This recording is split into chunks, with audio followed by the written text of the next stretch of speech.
Ready for part 2 with Jim and Dale, Iowa's very own version of the Odd Couple? You better be. These two retired teachers really let loose when it comes time to have some fun. We'd cover everything from Jim's senior skip day and fighting with a neighbor kid, to dinner with Abraham Lincoln, Martin Luther King Jr., and Karl Marx. Huh. The father of communism, huh? Did not see that coming. Dale's change of heart when it comes to the death penalty is perfect for the Against the Grain segment. He also airs his pet peeve of people not taking no for an answer. If he doesn't want a slice of cake, you better believe him. When it comes to childhood idols, Jim looked up to the hooping hippie Bill Walton, and Dale idolized the legendary Mr. New York, Mickey Mantle. But both agree that kids should look no further than their mom and dad when looking for real heroes. So, whether you sport the Yankee pinstripes or the Celtic knee socks and headband, you're in for a treat as Jim and Dale seek to entertain all who will listen. Now you listen here, Sonny. Here's your host, Bubba Saber.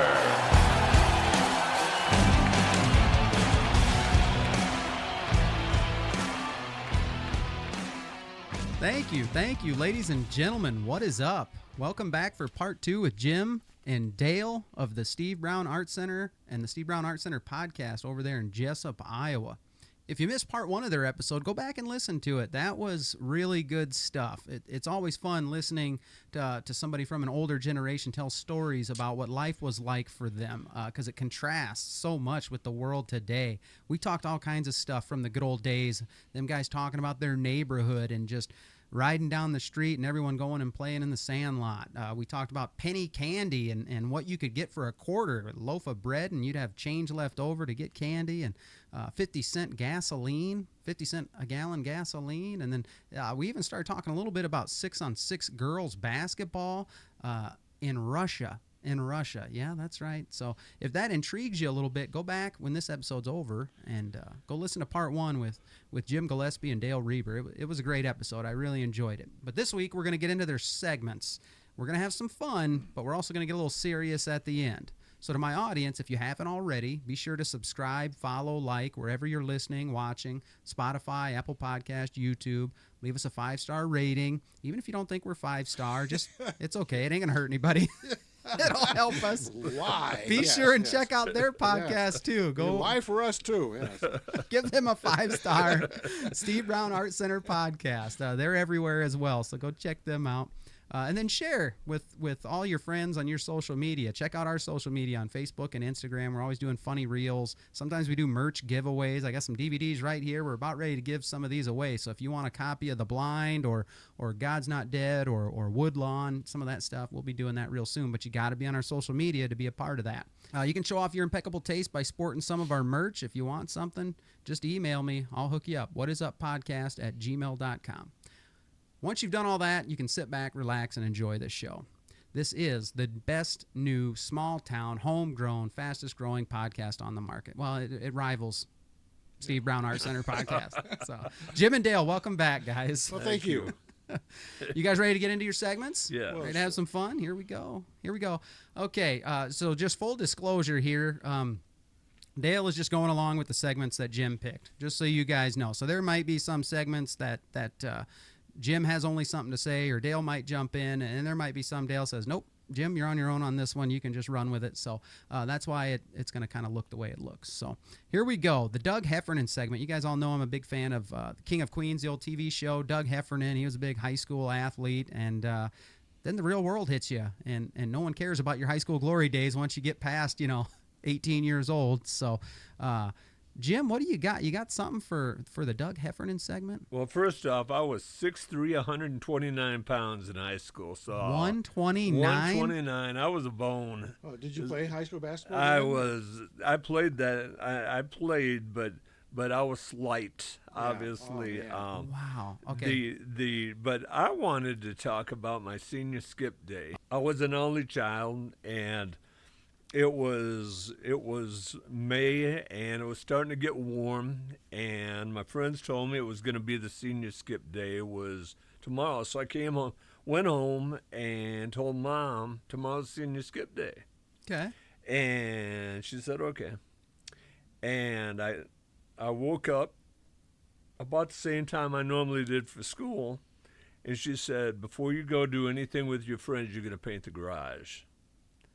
And so I never painted so fast. I had the garage done by noon, but my friends were gone off somewhere, so I went looking for them. They were gone somewhere, I'm sure at some party. And so I took fishing poles and I took off and went fishing for the rest of the day.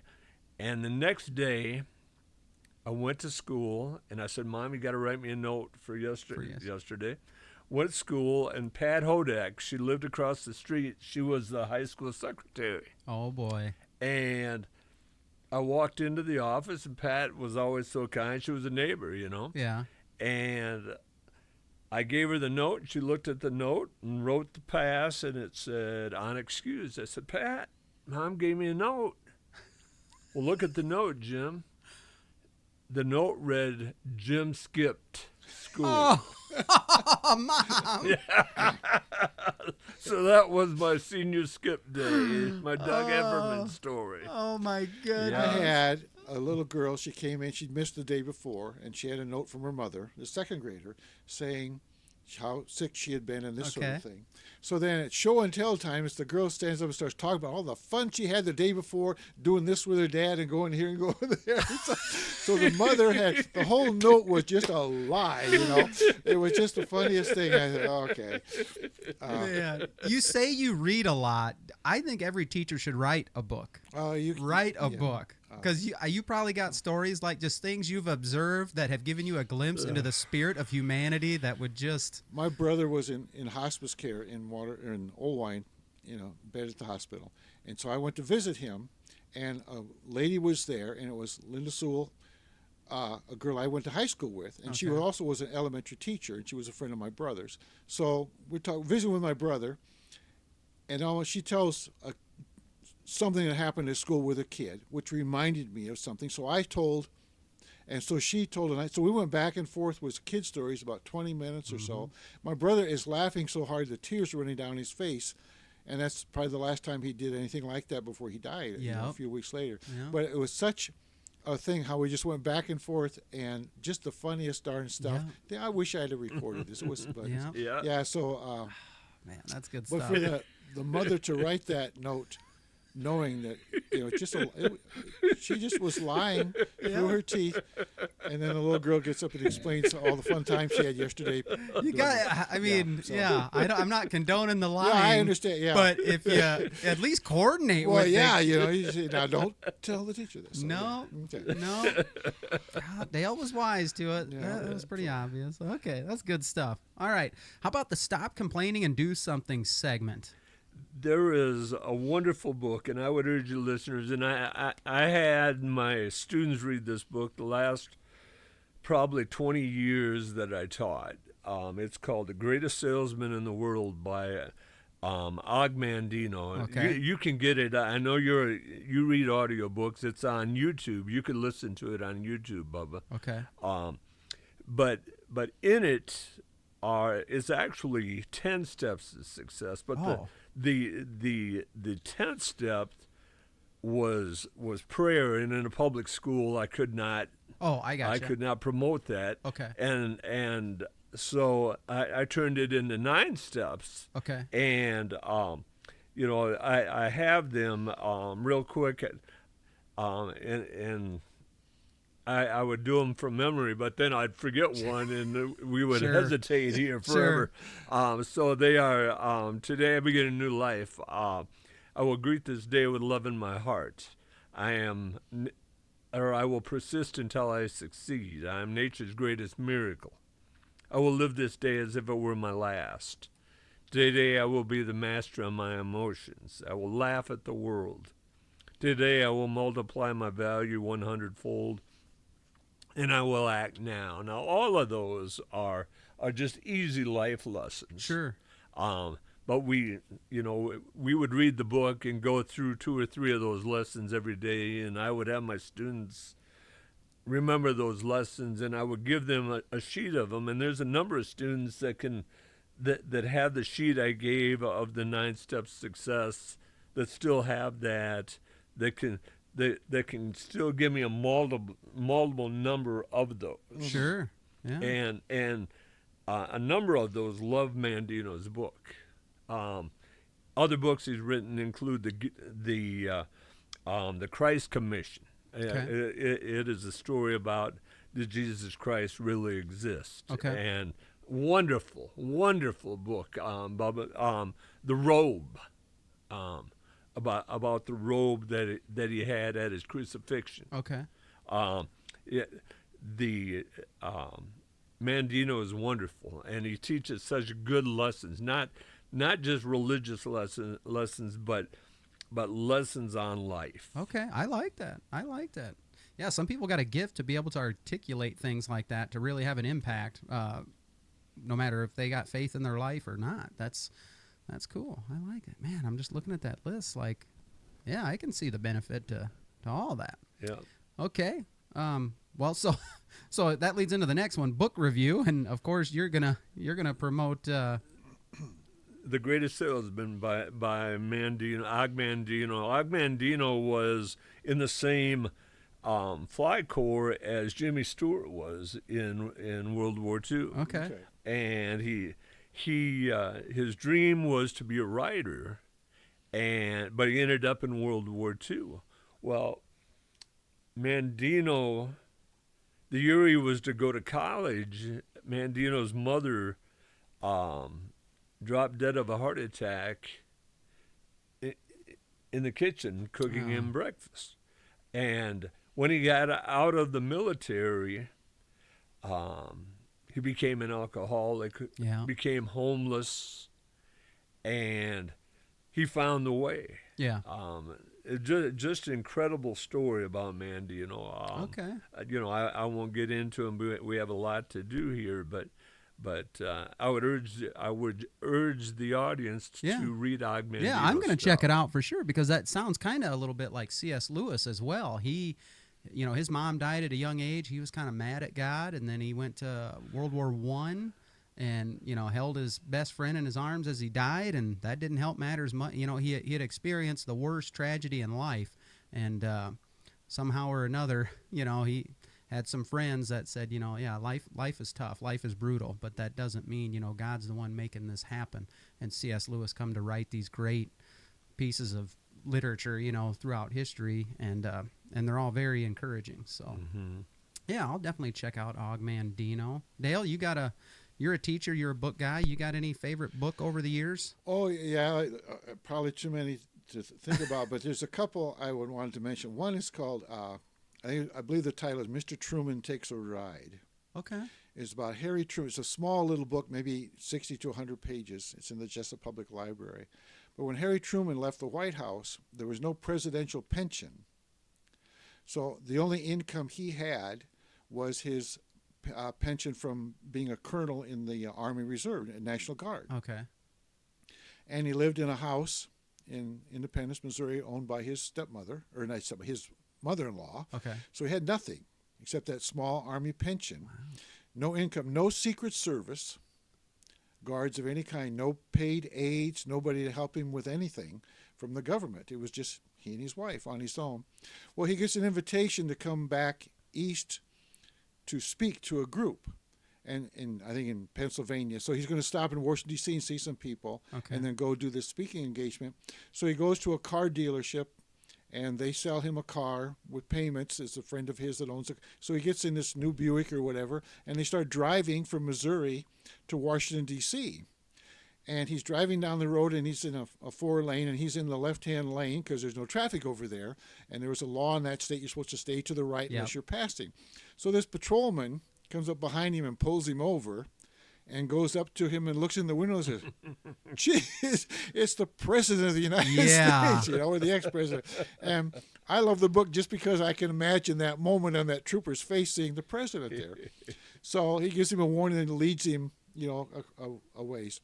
Oh, man. So in the end of that book, they talk about how they are going to have a bill or appropriation to give presidents pensions. Okay. And Herbert Hoover was still alive then, and he was a very, very wealthy man.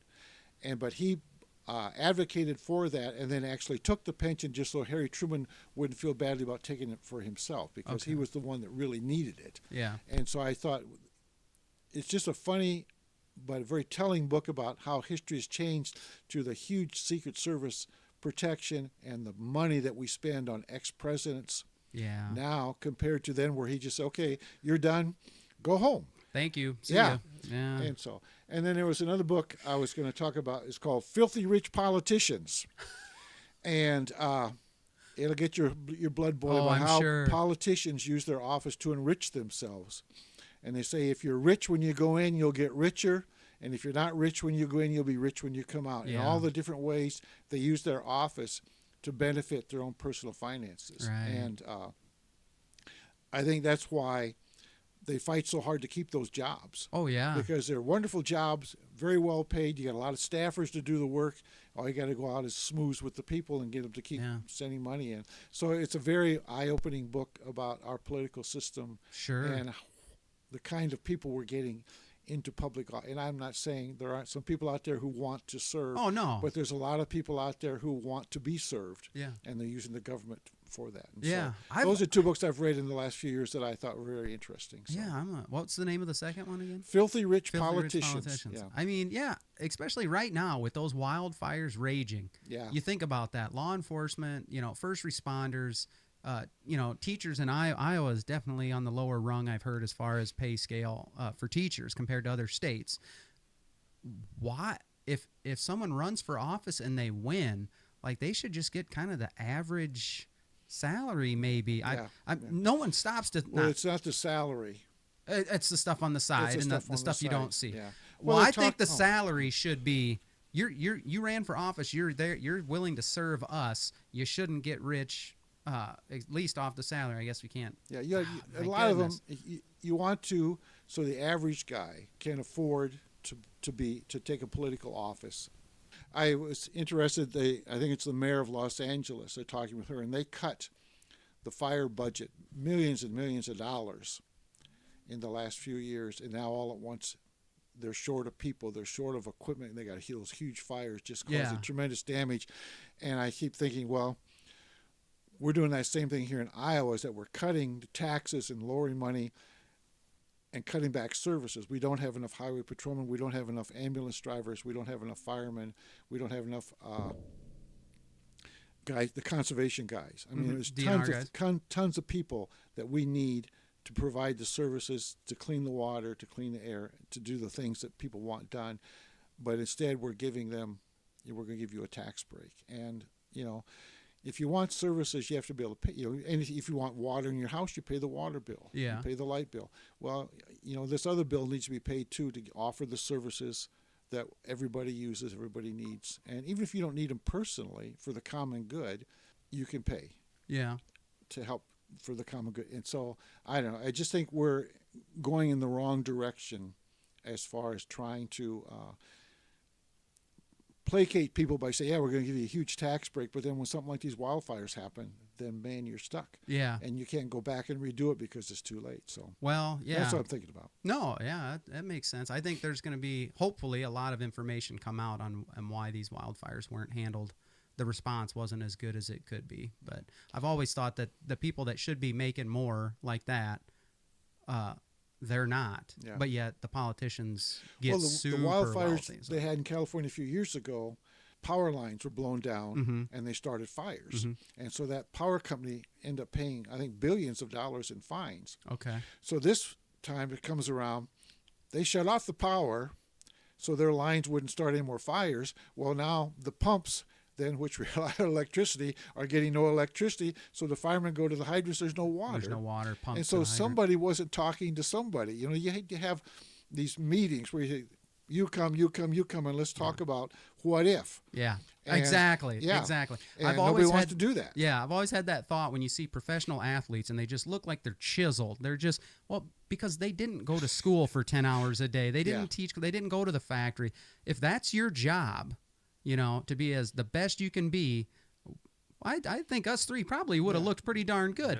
Yeah. So I think of the same thing about those response systems. Yeah. Like, how are they not ready for hypothetical A, B, and C? You know, if that's their job, if that's they don't have to worry about, they don't have to work a job and then do this at night. I've thought about Jim and I are things like both that. reading a book called No Fail. It's about the Secret Service from John F. Kennedy from 1960 to the present. And every time there, when somebody gets shot, when somebody gets killed, then they improve services, they get Okay, better. yeah. When an airplane crashes into the building, they say, oh, that could happen to the White House. They get procedures, but Yep. it's always something bad happens and then they get better. Yep. But they don't think ahead. Right. No, I hear you. Look beyond where you are, right, Jim? That's right. That's right. Okay. Let's move to the Got It Right segment. This is one that is just a positive segment. I love it. It's if you ever notice, I'm a big believer that people don't take the time to let someone know when you notice they got it right. Because that can do so much for somebody. Just let them know, hey, I noticed this about you, or I heard this about you, or you did this, and I just wanted to say, you know, you got it right. Thank you so much. You guys got anything for that? I think I've told this story around Dale a couple times. So Dale, if you fall asleep, I understand. I never fall asleep while you're talking because I don't trust what you'll do when I'm not watching. So. You know, I talked about my neighborhood in the first episode, and out back of our house lived the Hall family, a wonderful family from the Pine Ridge Reservation. They moved there, and they had a daughter and two sons, and the youngest son was my age. His name was Troy. okay. And Troy and I would have water fights.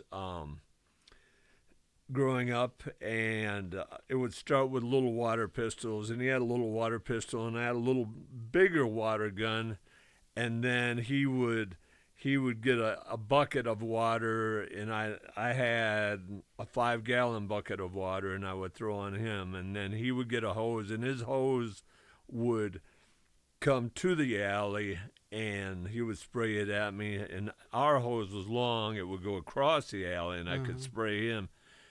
Then he'd beat me up, and Dad drove truck, and so one day he came home, and I came in the house crying because Troy had beat me up, and Dad says that's it. And Mom must told him multiple times that Troy had beat me up, and so. Dad took me downtown, and he bought me a pair of cowboy boots, and he said, now listen, next time Troy starts a fight, you kick the crap out of him with those cowboy boots. And I went out the door looking for a fight. and I got after him, and I kicked him with the cowboy boots. Well, then we were eating supper, and his dad came out of the house yelling for my dad to come out of the house. Oh my goodness! But the funny story is, or the neat part of this story is, my father died on my birthday in my senior year in high school. It was the middle of January. It was a blizzard, and so we didn't have school, and he had a heart attack and died outside by the garage. And Troy just worshipped my dad. My dad was a motor man, and Troy was a motor man. And Troy was the first one to be to the house when Dad died. Yeah. You know, and to this day, I can call Troy right now, and he would be here. He's a good friend of mine. Yeah. So it is, you know, there's a lot of good people out there, Bubba. Sure. That's exactly what this segment's for, right there. That's what it looks like when you get it right. Be there for somebody. Yeah, and that's why I put that segment in there. That is just, sometimes we just gotta, you know, give people props when we notice, hey, or let them know that they did right, whether it's by us or by somebody else, and that can be just such an encouraging moment. Dale, you got something? Well, I have something along those lines, and I get emotional when I think about it, tell it. But I had an uncle named John Clendon, and he was a landscaper. He had a trailer pulled by a dump truck with a little Caterpillar, and he did landscaping. And I was visiting him, and I was probably just 16 or so, not very old. And it was a Sunday, and he gets a call, and he says, I need to haul a load of rock for somebody. And so I said, well, I'll ride along with you. So we get in the dump truck, we drive out in the country, and get to a gate, and he gets a key off a ring, and he opens the gate. And he drives down the lane, and he has another key that opens the scale house.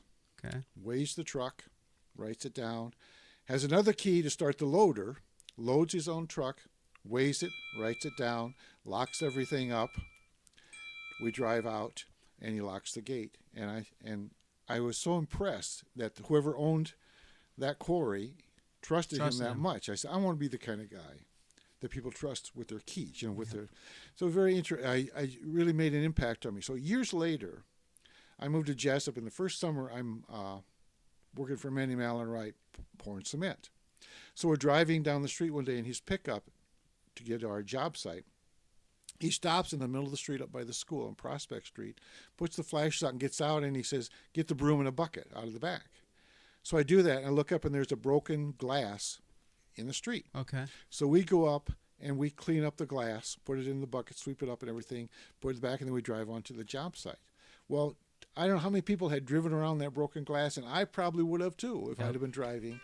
But that really impressed me also, reminded me of my Uncle John about how you don't just live for yourself, you live for the community, and you're trusted that way. And so, and I still call him a friend. It's 50 years, Yeah. Just what a great guy. And he's still driving a school bus. Yeah. And he's about 90 years old. Wow. And so he's Ageless. very active in the community. And so, but that really impressed me that he did that. And so I think it helped make me maybe the person that I am. Oh, too. sure, sure. Yeah. People just think about that for a minute. Young people are always watching. That's what you learn as a teacher. Oh, man. Yeah. They're watching. The life lessons are caught way more than they're taught. You guys know that as teachers. You can sit there and teach till you're blue in the face, but if they actually see you put something into action, and you know what I mean? It's like C.S. Lewis used to say, character is doing the right thing even when no one's looking. Yeah. Well, if someone happens to be looking, it could have a profound impact on them. That's good. That's really good. Okay, let's move on to one that might not be as good. Against the Grain, the Against the Grain segment. I need an opinion or a take on something that, kind of isn't probably what the majority of people think, or might ruffle some feathers or something like that. And I'm not trying to be dramatic or get clicks or anything like that, but this is just the Against the Grain segment. What do you got an interesting one here, Jim? When I was teaching, I would teach world religions, okay.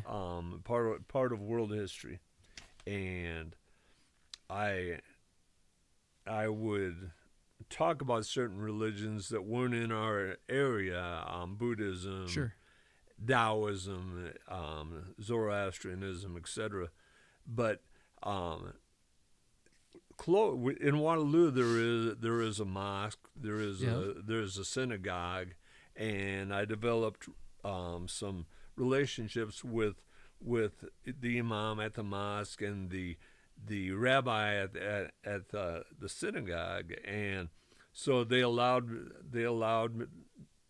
Jessup to bring my class over each year, and what a great opportunity, and they would go out to lunch with us, and what fun,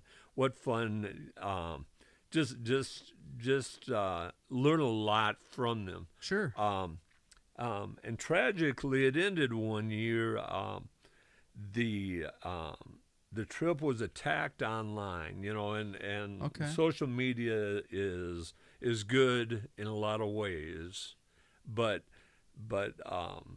a parent attacked, and they knew we were going, and the day before, and I'd sent it out the permit to travel and everything weeks in advance, and the day before we were going, they attacked us for going to the mosque. It was during the time of the war on terror. Okay. And one of the parents didn't like that we were going to the mosque, and the imam wouldn't allow us to come, and he was a little frightened by the attack that Okay. he had taken an attack online, Yeah. and I don't blame Sure. don't blame him for Yeah. you know I wouldn't want to be attacked online No. either. No, we had a pastor once. I always think that there's a benefit to learning about other religions or whatever. There's no downside to No. it. I don't think it doesn't hurt anything. If the mom or the parent feared for her kid's safety because of the culture of the day, I guess I would kind of understand. But to say no, I just don't want my kid learning about that and waiting till the day before and then doing it the way that it went down, that doesn't sound like you could have handled that a whole lot better. But we had a pastor that not always, but a couple different times took us through studies of what do all these different who do they say Jesus is? What's their view on the Bible? Yeah. If it's not the Bible, it's the Quran. So you just learn what do they actually believe? And all the different things, because some of the themes are similar, a heaven or something like that, or a savior, or a prophet, and you just start to learn. Before you start making opinions and throwing, just find out what they believe. It's always good to learn about other religions. So I would commend you on having done that. That's pretty interesting. Thank you. Very good. Dale, you got anything for against the grain without getting in trouble? Well, I come from a violent background, I guess, and so I always thought, there are certain people that do certain things, they should just be killed. Okay. But as I've gotten older, I realized I was reading one thing where in England they were trying to discourage pickpocketing. So the king passed a law, if you were caught pickpocketing, you were hung in the public square to death. So there'd be large crowds for these, and the people who benefited the most were the pickpocket who was being hung. His buddies were working the crowd, picking Cleaning up. pockets. So the death penalty was not a deterrent at all. It was actually helping the rest of the pickpockets. Sure. Read a book, I don't know his name, Ken Follett, where he talking about the different ways that Christians kill each other. Burn at the stake. Drawn and quartered, where they hang you till you're almost dead, then take you down, disembowel you, and then cut you to pieces while you're still alive. That was the punishment in England. The torture that the Spanish Inquisition, the Catholics against the heretics, whoever, that people they didn't like, all the different ways. In America, we run electricity through them, gas them, put drugs in them to make them die, hang them, firing squad, all the different ways we have killed people. If you look, the first murder that I know of was Cain and Abel. Yep. And God is judge and jury. And his punishment was banishment. Banishment, yeah. And there are many Indian tribes, Plains Indians especially, I think the Cheyenne were this way, where the worst punishment you could give a person in the tribe for committing a crime against the tribe was banishment. Put them outside the tribe. Yeah, put them outside, and usually they didn't do very well. Yeah. And so I thought, President Biden has recently commuted sentences from death to life imprisonment. And he got some heat for that, because there are some people that want those people to die, especially the relatives and everything. But to me, the banishment part, you banish them from society into prison, is a far worse punishment than to kill them. Yeah. And the way the system is set up, it costs far less to keep them in prison the rest of their lives than it does to go through all the procedures to kill somebody. It costs less. Okay. Yeah. And there are people who've been on death row for 30 years waiting to be killed, but they've been fighting it all the way, doing all their thing. And, well, that's crazy. That is crazy. And so to me, the death penalty is not a deterrent, and it's not even the worst punishment you can do for most of these people. And so I have argued against the death penalty on those bases. Sure. And not always successfully, but revenge is a huge motivator for a lot of people. Yeah. But, and I just kick it real quick. There's these people working, and they find a lot of people on death row shouldn't be on death row. That's a big one these days. Yeah. technology and stuff yeah, has come a so, long you way know, to start exonerating yeah, some people. Sure. So what's Yeah. why be in a hurry? Once they're dead, they're dead. There's no bringing them back. So oops, we made a mistake. Right. So, Right. No, that's good. Good stuff. yeah. Okay, let's move to the getting to know you segment. This is where we kind of go a little bit faster. So I'll just put these right out there real quick. Pet peeves. Who wants to go first? What's your pet peeves? I believe we should become better at fixing the problem, not the blame, Bubba. It's too easy. Every time something happens in our country anymore, people fix the blame or look for somebody to blame rather than working to fix the problem. I like it. And so that's my pet peeve. Okay. There we go. Dale, you got a pet peeve? Mine's much. Yeah, I was aiming pretty simpler, deep, but yeah. that is good. Right. Mine, people that won't take no for an answer. Like if someone said, "Would you like a piece of cake?" No, thank you. Oh no, you need to have a piece of cake, and plop, they put it in front of you. That sort of thing. I told you no because I didn't want it. Do you want to go to the movie? No, thank you. Well, no, why don't you want to go? Let's go. And so. People who don't take no for an answer, that's my pet peeve. I like it. I like it. I don't think you guys, you got to grasp this. Like we talked, you worked your whole life to get to. You're at that age now. Your no means no. Yeah. Don't even do. You say no. Yeah. Walk away. Yeah. They'll get the picture. Yeah. You're the senior. So grumpy old men. That's what you're saying. Right? Oh, I love grumpy old men. Sure. Yeah. The movie. Yeah. Yes, you guys are there. Just do your thing. Okay. If you could have dinner with anyone in the world, who would it be? And this could be living or dead. Anyone in history or anyone in the world right now. I gotta hear somebody. I actually have a list. But, Oh boy. I want to have it with probably three pacifists, and a couple others, but Gandhi, Okay. Martin Luther King Jr., and Thoreau. The guy that wrote Walden's Pond. Okay. Those three. Abraham Lincoln is 4. Thomas More is 5. The guy that wrote Utopia.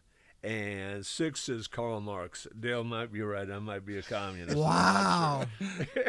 You actually want to have dinner with Karl Marx? It would be fun to find out where he got his ideas. His ideas don't work. There's no doubt about it. Communism doesn't work. Right. What a great idea if it worked. Yeah. But it always looks good on paper. Yeah. So. There's a lot of things like that. But yeah. What interesting conversations you would have. Oh, my. But the fact that you say it, see, that's what I try and tell my audience. Like, part of the thing with the whole podcast is people have forgot how to have, agreeable discourse, even if you have a different side of the debate. The culture today in the last however many years has just been battle lines drawn if you disagree. Karl Marx, obviously, I'm glad to hear you say that that's horrible and his ideas don't work, and I've got personal opinions about him and stuff too. But to say I'd love to sit down and say, what makes you think the way you think? Yeah. Just give them the time of day for a minute and understand where they're coming from, because you can find out a lot about where a lot of his views did come. Not you can't find out from him, but you can dig into his past and find out, why does he hate God so much? Why does his political views, why were they the way they were? That would be interesting. But to hear you say, I'd give him the time of day. I'd have a meal with him just to hear the why. Well, and think of this: you would have a minister, Martin Luther King Jr., with maybe the world's greatest atheist, Karl Marx. You're saying at the same time? Yeah. Too. Oh, yeah. Okay. Oh, yeah. I didn't think it was a dinner party. Oh, yeah. Oh my. Yeah. Wouldn't that be cool? Very much so. And it'd be a long dinner. Yeah, and you might need a guard of some kind. Oh, yeah. Somebody to put down the riot. But what interesting conversations there would be. Yeah. And how much they would be in agreement, but then how much, like, say, Lincoln and Gandhi, but then also how much they would be different. Yeah.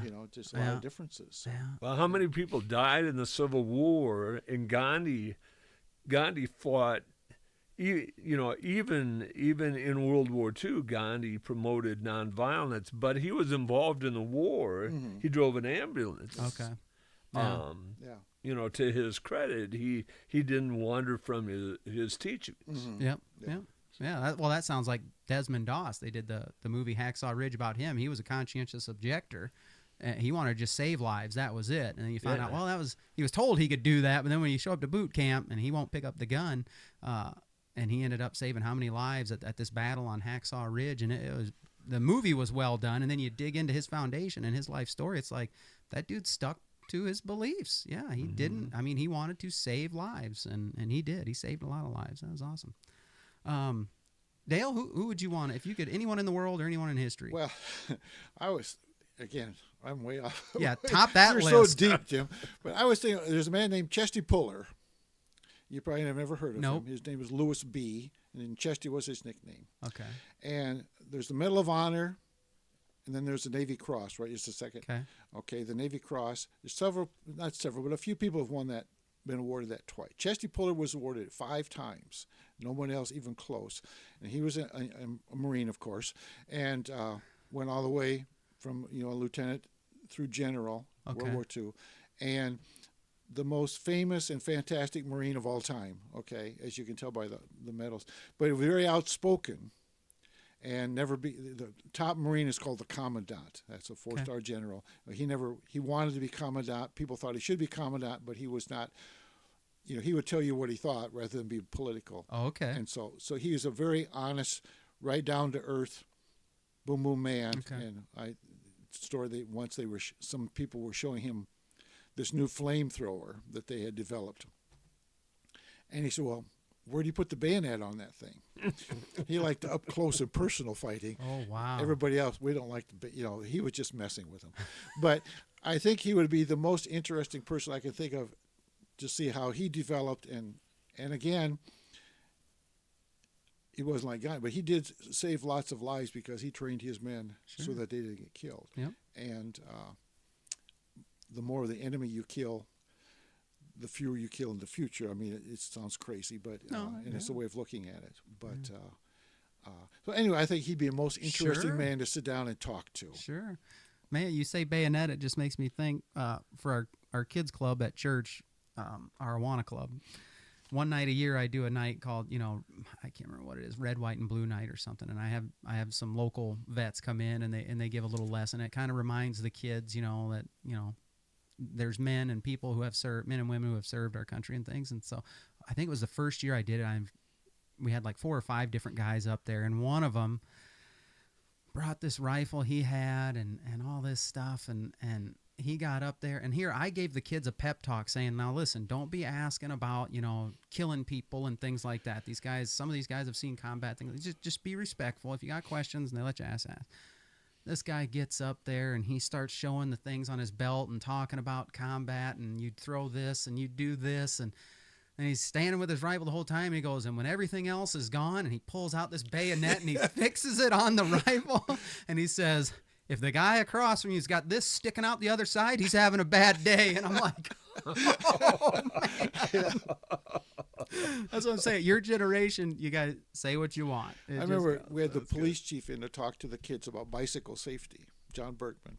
And so we had him in the little gym, and the kids are sitting on the floors, kindergarten through 3rd grade or whatever, bicycle safety. And so the kids listen and talks about bicycle safety and riding your bike and all this sort of thing. And he said, any questions? Look in front row, says, yeah. What kind of gun is that? Been looking at it the whole time. That's what he thought about. He didn't hear anything about the bicycles. That was what was interesting to him. Oh, man. I thought it was very interesting. Bill Wolfgram, when he was the DARE guy, he'd come and talk to the kids. And the first day he came to school, he would have his vest, he'd have his belt, everything. And after that, he left all that in the car. Because that first day, says they always are interested in that. But after that, he left it in the car. He was not, because it is a distraction. Yep. And so sure I always thought he was very wise to do that. But Yep. Dream job. Jim, you put one down for this, Dale. I don't know if you got one or not, but your answer intrigued me. So what's your dream job? I would like to be an assistant to a president of a professional basketball team. I had an opportunity and to interview with a team in Scotland, a professional team, the Caledonia Gladiators. Okay. the president was the fiance of a friend of mine. Jim Lay tragically died of a heart attack teaching school in Scotland. He was back when Scotland had their national team, and this lady's sister married the wealthiest man in Scotland, and they bought a professional men and women's team, much like here, like the Chicago Sky and the Bulls. And her sister is the president of the women's team. And I had a chance to go to Scotland, and for reasons we won't discuss now because of time, I wasn't able to go. And it would have been my dream job. I think, Bubba. Yeah. So. Dale? Well, I always thought, and we talked to this guy from Waverly. You remember him, the radio guy? Yep. And it reminded me of when I was in high school and a young man about having a radio show where you played records, and then you did the local baseball games and basketball games. You announced those and this sort of thing. I always thought that would be a really neat way to make a living and to live. And people would know you, or they'd know your voice, and you would be plugged into the community. And so I always thought that would be a neat job to have. I agree. I agree, except to get into that market, you're probably working overnights for years. And well, you don't think about that stuff. No, you don't. And I never did anything to get that job. Oh, yeah. But it's just, we're dreaming, right? It's a dream job. Just a dream job. I like it. Okay, some of the other segments I teased that we got to squeeze in. First car, worst car. What is the story with this one? My first car was a 1966 Chevrolet Impala. I was a sophomore in high school, and my father was best friends with the car dealer in town. And we went down to the car dealer, and there was a 1966 Chevy Impala, blue one, wonderful car.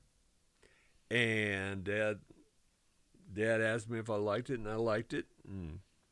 And he asked Willie Alden was the car dealer's name.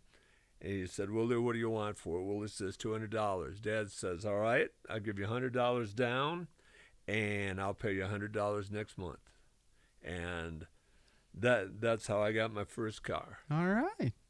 So that is not the worst car. That is just your first car. Yeah, okay. Yeah, I don't want to offend anybody with I my gotcha. worst car. I gotcha. Okay. Worst car. I had kids. High school we needed another car. Actually, we need two other cars. So the local dealership had I think it was an Oldsmobile. I never owned an Oldsmobile, but I think it was an Oldsmobile. And it was a little older, but it didn't have a whole lot of miles on it. And the guy convinced me. I was wavering. He convinced me to buy it because of the mileage. I said, yeah, you're probably right. Yeah. So I went to school next day, and Kay Kaiser was a teacher there. And I said, well, I bought that car you traded in down there. Oh, she said, we always thought that car was really a lemon. I thought, oh. Oh, no. And we did. We had more trouble with that car than any car I have ever owned in my life. And I think I drove it directly to the crusher when we got rid of it. But it was the worst darn car I ever had as far as trouble. Oh, that is nope, that's not a vote of confidence. Yeah, all right. So I always regretted the day I bought that car. So okay, all right. Let's squeeze this one in because I teased it. Childhood idol, of course, Mr. 6'3", 130 pounds. You picked this guy. I loved Bill Walton. It was a time in the 60s and 70s, and Bill Walton was a unique man, played for John Wooden at UCLA. Walton died here recently. He was a stutterer. I am a stutterer. And Walton became a lawyer. Overcame his stuttering, fan of the Grateful Dead. He NBA champion with the Celtics. There's the Irish connection. I gotcha. There you go. He may have been the most competitive human to ever walk the earth. The trouble was that he didn't know. He loved to go to his cabin. He was chopping wood one day when he was young in the NBA and broke his foot. And when you're 6'9" and 200 pounds, and you break your foot, Foot or ankle, that's not what you want to hurt. Yeah, there's all sorts of stories now about big men getting hurt and not coming back, Yep. and Walton was one of those. He might have been the greatest player to ever play in the NBA, but because of his injuries, he won one championship at Portland and one championship at Boston. Rest of the time in between, he was busy running around with the Grateful Dead and Patty Hearst. A little bit of a hippie is what you're saying, right? Yeah. All right. Yeah. Dale, did you look up to anybody or idolize anybody? Yeah, I was always a big Mickey Mantle fan. Oh, man. Could hit from both sides, very fast runner, good fielder, and so as a youth, I really idolized him. He clean cut, and then as an adult, you start reading about, and he was not a nice man. He had issues. His personal life was nothing like you would want to emulate at all. Yep. And so really, I used to tell kids after that, your heroes should be your mom and dad. Yep. Sure. These guys, you don't know. You see this girl, she's singing a song on the record. You don't know what she's doing when she gets home. That guy is in the movie star. You don't know what he's doing when he's not. That's not him. Yeah. That's a character. You need to idolize people that you know. Right. And start with your mom and dad. So it almost crushed me to find out what a rotten, dirty guy he was. So, because I really did think a lot of him. So. Yeah. Okay. Last one before we get to the final segment. Near-death experience. You had something put down in here, so we got to bring it up. Near-death or most dangerous? It is a rather unique story. The greatest salesman in the world goes back to Og Bandino. I had a freshman girl who was just wild. Her freshman year, she, as a teacher, she fell off the stage at Jessup in the old gym and broke both her arms. Oh my! And she was rather unique. She got suspended for telling the principal to go eat chocolate. And then came back, and I can remember her walking down the hall again with the principal, and she had told him again to do it and got suspended again. And that summer, I went to Latin America, and it just so happened that she walked into the Cedar Rapids airport the same time I was there. And, of course, being the annoying me, I had to walk and sit down by her and start talking with her. And she was so excited. I can't shake this guy. Yeah. For both our planes were late. We were both flying to Chicago, except different planes. My plane she was supposed to leave before I was, but my plane left before hers. And the next day I was flying from Miami to El Salvador, to San Salvador, and there was a picture of the airplane, of an airplane cartwheeling, Flight 232 cartwheeling down Sioux City's runway. And, I thought, oh, terrible tragedy. You can watch it on YouTube. You get a chance. And school started that next year. And this young lady walked in, and she was a different lady. I mean, not, she was still, had that wild about her, and still, but she could talk and smiled, to you. And she said, remember that day we sat in the airport in Cedar Rapids? I was supposed to be on Flight 232. Oh. And I'll never forget that. Wow, So I always told that story when I would talk about the 9 steps to success. That story would always go with, I will live this day as if it were my last, because you never know. Yep.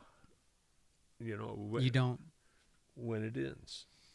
So. Yeah, that definitely has an effect on people. They all of a sudden they value life a whole lot more if they have a near-death experience. So that's interesting.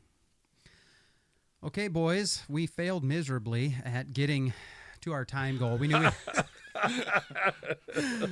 we have the final what is up topic. We wanted to shoot for at least 15 minutes left, possibly 20. In the back of my head, I was like, man, 30 minutes would be great. So, and we're at like 56 minutes right now. So with that being said, this is going to be the end of part 2 with Jim and Dale. But we have one major part of our discussion to get to yet, and it's going to be good, let me tell you. So we're going to save that as like a bonus episode, and we're going to hype this thing up calling it The Great Debate. Yeah, it's always interesting when you get multiple people in a room and they don't agree on a certain issue, and that's what you got. We're going to debate the ins and outs of universal basic income. Will it get heated? Probably not. Will it get uncomfortable? Maybe. You never know. That's the interesting part about having dialogue and debate and discussion, okay? These guys are on one side of an issue, I'm on another, but there's always something good that comes from that if you can do it in the right way and learn where the other side is coming from. Maybe they'll make some good points, you don't know, and you might benefit from it. So I encourage you to come back next week for our bonus episode, The Great Debate, with me, Jim, and Dale, talking about universal basic income. If you don't know what that is guaranteed cash payments from the government just for being a United States citizen. Everybody. So we're going to get into the ins and outs of that. You don't want to miss it. Come back for that. But it's just too much discussion to try and tack on to this part 2, and it would just make it too long. So we're going to end part 2 right here, and I'm just going to say thanks for being with us. As always, you know the drill. Like, follow, subscribe, all that good stuff. We're on Apple Podcasts, Spotify, YouTube, on our social media, Facebook and Instagram. Thank you guys for all your support. We're doing giveaways and stuff like that. I get really good comments and feedback from everybody, and real encouraging stuff. And that's always good to hear from you guys, from the listeners. So I appreciate that a lot. But you got to help us reach our goal. You know what our goals are this year. It's to double everything. Double all of our followers on every platform, every podcast platform, social media platform. And how is that going to happen? You have to share it. You have to share it. If you found this episode or any other episode or any other reel or Facebook post or Instagram reel or anything like that, if you found that interesting, amusing, entertaining, encouraging, share it. Share it. When you share it, it reaches a whole nother group of people that I just can't reach, and it might bring them in. So every once in a while, we do say something good and encouraging and entertaining around here. So we definitely want more and more people to come. So I would appreciate it if you shared it. My guests today are either leaving with shirts or hats or something free just for coming on. But if you want to sport some of our merch, if you want to see what we got, I think you guys can see that nice pink one in the background right there. Yeah, we got all sizes, all colors, all that stuff. You let us know what you want. whatisuppodcast@gmail.com. You send an email. Let us know what you want. My wife will hook you up for sure. So that'll be a wrap for Jim and Dale, part 2. It's all done. Come back next week when we get into the great debate over universal basic income. You don't want to miss it. It's going to be good. Lord willing, I'll talk to you then.